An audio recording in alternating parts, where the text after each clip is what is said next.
咱继续来追查这个非洲猪只的事件是安怎引起的？台中市政府进前讲啊，这个案例场啊，有家己去找兽医师来开药诊疗，但是啊，即马农业局咧讲啊，这个兽医师伊根本就无执照啊，所以到底兽医有去低调处理无？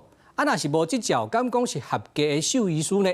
这前后的讲法啊，拢斗袂起来，互人看甲无煞煞。真低调的工课，无用甲变过。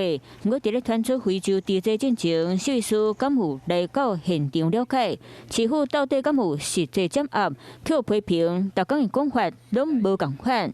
来看时间点，22号农业局讲，兽医师已经伫咧治疗毛发炎用药化。结论讲，伊其实是地级的兽医，不过过一天，佮讲是合作的兽医，就含执照到底有啊无？市长含猪农的讲法。拢到尾巴。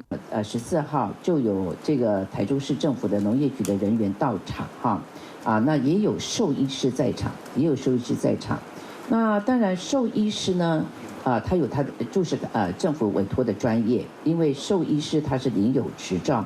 你敢是医生？唔是，伊唔是医生，伊是卖。伊是咧卖药啦，谢谢第一到5年，到5年。无啦，几啊年逐年嘛有家买。